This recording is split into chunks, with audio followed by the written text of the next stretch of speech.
Et bonjour à toutes et à tous, j'espère que vous allez bien. Alors aujourd'hui, je vais réaliser cette tarte. C'est une tarte au chocolat avec des spaghettis de poire. Comme ça, je vais vous montrer le découpe spirale.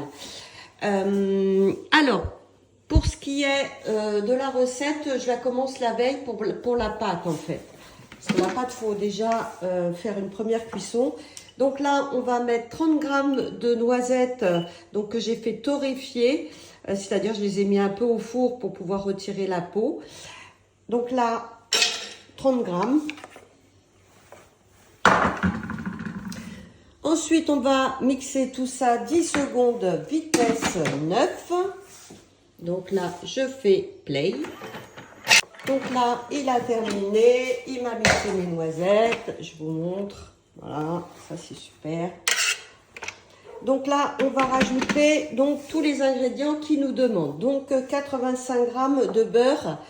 Donc moi j'ai mis moite, c'est-à-dire moitié demi-sel et moitié doux. Donc 85. Ensuite, on va mettre 60 grammes de... Alors vous avez vu, il coche tout seul. Hein, 60 grammes de sucre en poudre.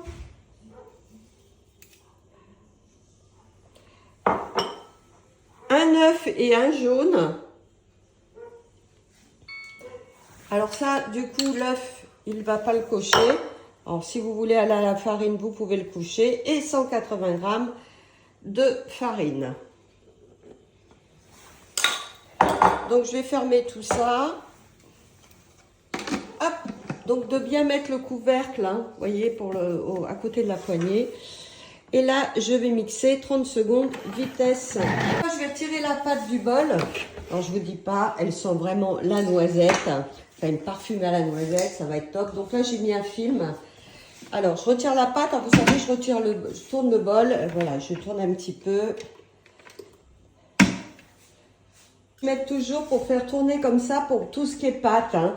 Alors, si vous faites du pain ou de la brioche, que vous avez pas mal de farine, donc c'est plus dur à tourner. Et donc, sur la spatule, donc là, vous pouvez enclencher la spatule dessus, vous voyez, et ça sera plus facile.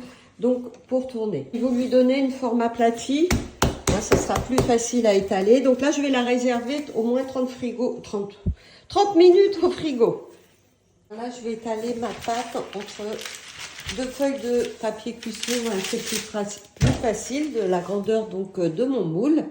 Donc là, j'ai mis donc la pâte dans mon moule. Hein, il fait à peu près 24 à mon moule, 24, 28, je sais pas. Alors là, il ne faut pas de tous les bords en fait pour venir les retirer, enfin les glisser sur les rebords. Alors, pour faire un beau rebord en fait, parce que si vous le laissez comme ça, vous allez manger le papier. Voilà. Et comme vous voyez, ma pâte a ramolli en fait. Alors soit vous pouvez le remettre aussi au frigo, ou vous voyez, moi en fait je m'arrange comme ça. Et je vais essayer de faire des beaux rebords. Voilà, vous faites ça tout le long. Donc là, voilà le résultat. Donc là, je vais la réserver un petit peu au froid hein, pour qu'elle reprenne du froid parce qu'elle est, voilà, elle est molle. Alors, si vous utilisez des moules, et on peut faire des tartes aussi dans ces cercles, hein, c'est très bien. Hein, j'en ai plusieurs, vous voyez, de plusieurs formes. Donc, vous faites déjà la pâte du fond et après, faut couper les rebords et les aligner donc sur la pâte du fond. Donc une fois qu'elle est passée un petit peu au frigo, je vais faire avec une fourchette des petits trous pour éviter qu'elle gonfle. Et je vais rajouter donc du papier sulfurisé et je vais mettre donc mes billes en alu là. Si vous n'en avez pas, vous pouvez mettre des légumes secs comme des haricots. Alors voilà.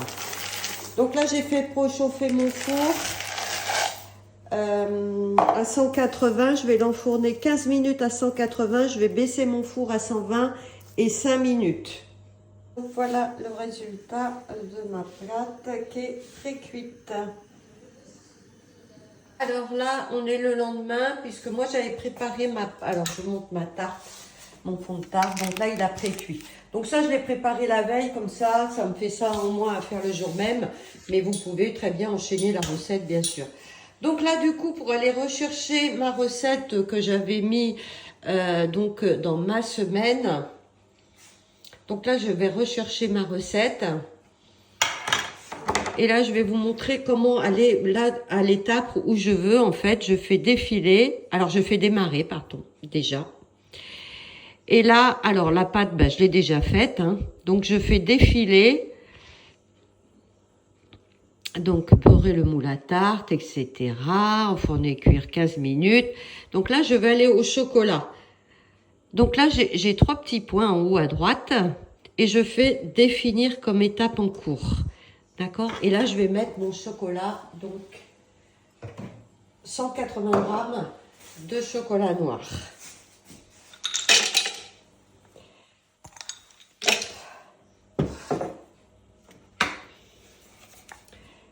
Donc, suivant. Et là, il va mixer 6 secondes, vitesse 8. Donc, je ferme. Et j'envoie. Donc, vous voyez le résultat. Mon chocolat est râpé. Là, je vais rajouter 170 grammes de crème fraîche. Alors, hop.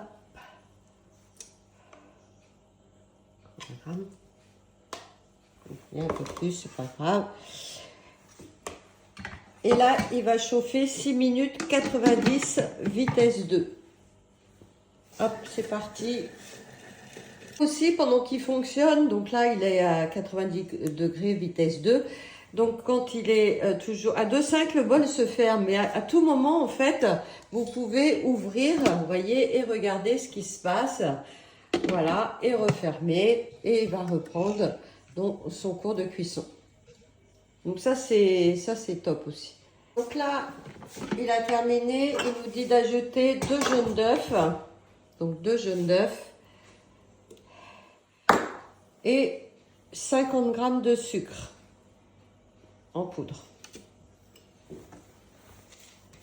Hop.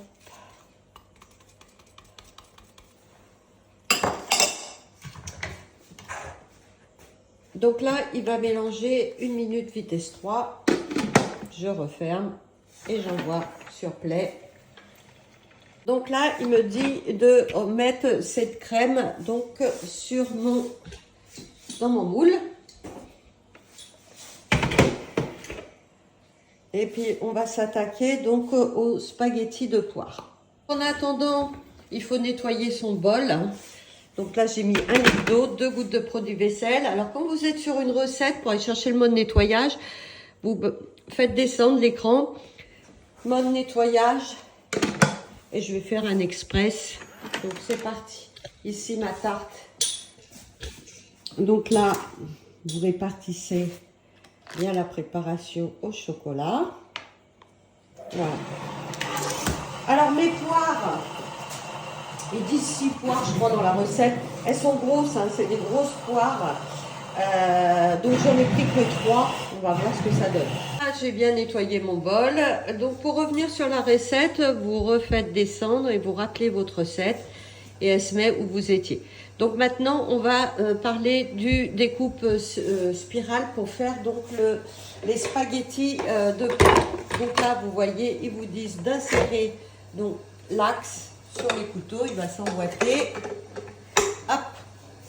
Ici, vous allez mettre donc le bol du découpe minute. Donc la partie ouverte devant la poignée. Ici, vous allez retirer donc cette lame qui sert à râper et trancher. Et ça, c'est le fameux découpe spirale avec le disque pour faire des spaghettis. Donc là, ici, vous avez des encoches. Et là, on va rentrer, en fait, vous voyez, la tige dans le trou et les encoches dans la grosse goulotte. Voilà, en fait, il faut que vous voyez le disque, voilà, dans votre goulotte. Donc là, on vient l'insérer et là, il est prêt. Ici, le poussoir, donc il se défait, vous voyez. Et là, on va pouvoir planter nos poires. Donc les poires, pas trop mûres parce que sinon, on va faire de la bouillie. Donc, vous voyez, j'ai coupé des quartiers, une poire, j'ai coupé en 4 avec comme c'était des grosses poires. Donc, faire des quartiers comme ça. Donc là, en fait, donc on va faire suivant. Donc là, je plante ma poire, vous voyez, dans le picot là du poussoir et je vais venir. Bon. Donc là, je vais envoyer.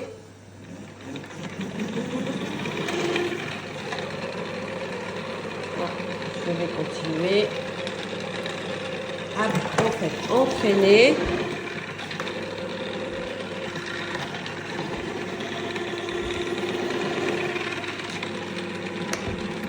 Alors, il reste des petits bouts comme ça au bout. Alors, donc s'il n'a pas, ben, on va continuer, hein. Renouveler l'opération. Hop. Avec les... Alors, je vous montre ce que ça donne. Vous allez voir.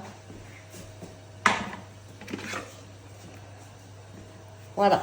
Donc, mes spaghettis de poire. Vous voyez? Alors... donc je vais continuer à les faire. Donc là, qu'est-ce qu'ils disent? De mettre, tirer, transvaser, répartir les spaghettis de poire sur la tarte au chocolat. Donc là, je vais mettre le peu que j'ai hein, pour vous montrer. Je vais continuer la recette. Donc je viens répartir mes spaghettis.